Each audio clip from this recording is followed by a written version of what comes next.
From the City of Angels off the Pacific Ocean, good morning, good evening, wherever you may be across the nation, around the world.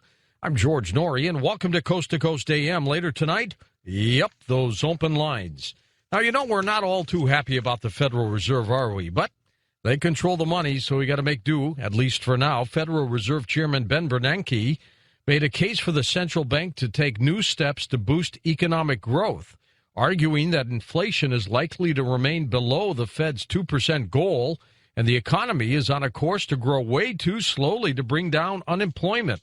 His comments were widely seen as confirmation that the Fed will announce very soon that it will resume buying U.S. Treasuries. He said such a program would help reduce long-term interest rates and support growth. We shall see. Countrywide Financial Corporation, that was the old big mortgage company. The co-founder, Angelo Mazzillo, has agreed to a $67.5 million settlement to avoid trial on civil fraud and insider trading charges that allege that he profited from doling out risky mortgages while misleading investors about the risks. By settling, that might help his case in case any criminal charges are filed against him. Federal health officials have approved the wrinkle-smoothing injection Botox for migraine headaches, giving drug maker Allergan clearance to begin marketing its drug to patients with a serious history of this condition. The FDA approved the drug for patients who experience 15 or more days of migraine headaches per month.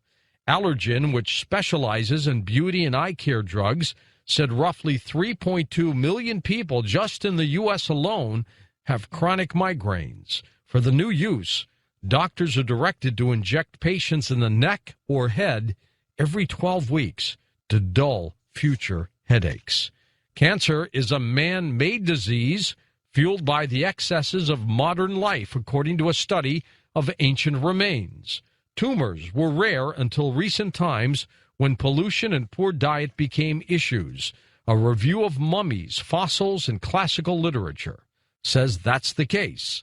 A greater understanding of its origins could lead to treatments for this disease, which claims more than 150,000 lives just in the UK and way more in North America. Attorney General Eric Holder is warning that the federal government will not look the other way, as it has with medical marijuana, if voters next month make California the first state to legalize marijuana.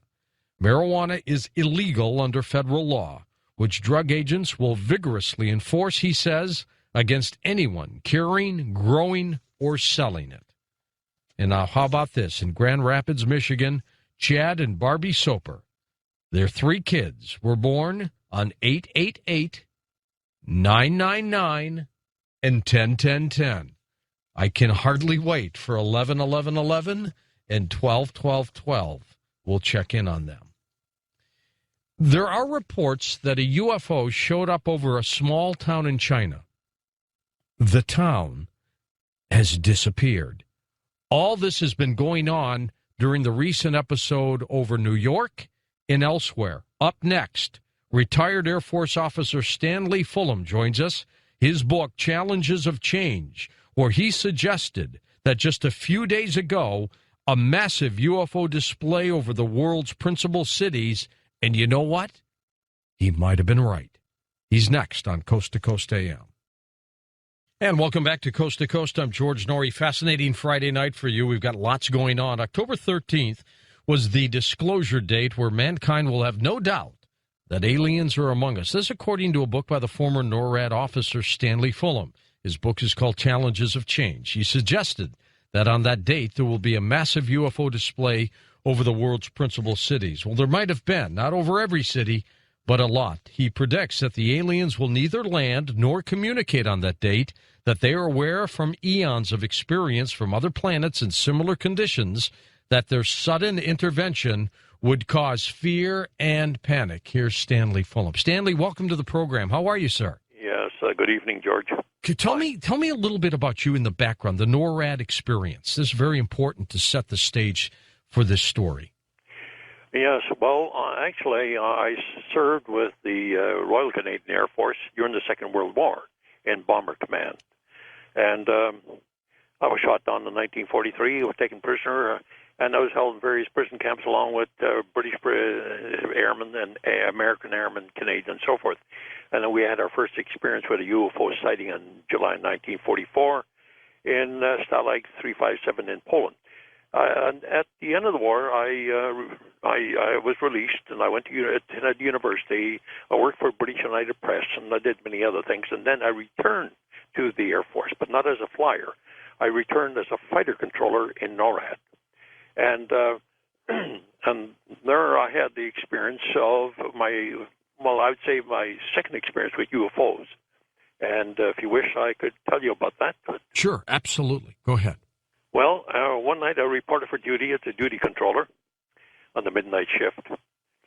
And the man I was replacing, the officer I was replacing, told me that there's 2 UFOs hovering over the bay out there, about 2 miles away, 3 miles away. And was that unusual? I guess it was. Well, yes, absolutely. Okay. And so he said to me, they've been there for quite some time, and he hadn't reported them, which he should have, but he didn't. He says, I'll leave that up to you, Seth. You'll take care of that. And I thanked him a great deal, of course. But the thing is that I took over from him, and I decided I would report them to NORAD, which I did, as unknowns, which you're supposed to do. And then I scrambled the 2 fighter jets. There are 2 fighter jets on standby 24 hours a day. And no sooner had they taken off than the UFO just streaked away and then stopped and hovered over the Pacific Ocean just west of Vancouver. And minutes later, when our jets arrived close to them, then they streaked away over the Pacific, and we lost track of them. The next morning, I filed my report, and the next morning, the base commander calls, and he says, the media are calling from Vancouver, Seattle, Victoria, so forth, about some strange lights that were seen in the sky last night. Now, as you know, there was nothing unusual that happened last night, so there's no reason for us to be talking to the media. Jeez. And that's about as clear a message as you can get. And needless to say, I didn't talk about that particular experience with UFOs, but I found out later that was a standard policy under a United States-Canada agreement regulating the control and regulation and dissemination of information on UFOs. Stanley, let's talk about this date, October 13th, which has come and gone, but we have had some bizarre things happen right around that time period. One, this UFO case over New York is strange. I don't believe it's those balloons from that schoolhouse. Of course not. There apparently is a small town in China that is gone. They don't know where it is. Well, I wasn't aware of that, George, but I'll find out the next time I talk to transgenders, because nothing is hidden from them, and that is my source of information. Okay. And they will tell me, and I'll pass on the information to you. Okay. How did you get this date that there would be this massive UFO display over the world's principal cities? How did that come about? You wrote this book. How far back? Oh, I wrote that about a year ago. Okay. How did you know right around now that this would have happened? Well, I'm glad you asked that question, George, because, you see, in the last several days, we've been swamped with letters, emails, telephone calls from people all over Canada, the United States, regarding that UFO incident or event over New York. Mm-hmm. And I gathered from the letters and the writings, the emails and so forth, there's a great deal of concern in the public still about who these aliens are. And to many people, they fear them. They think that they are a threat and they will invade, and so forth.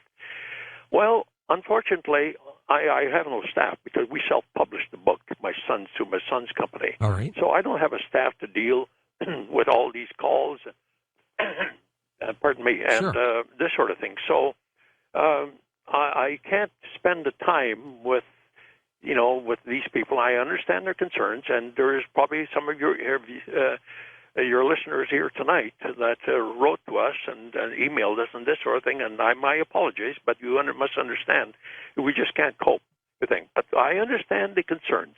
And so if you don't mind, George, I would like to deal with this subject because it's very, very important. Of course. But in order to understand the UFO display over New York, you've got to understand why they came here to begin with. Okay. And how did you know?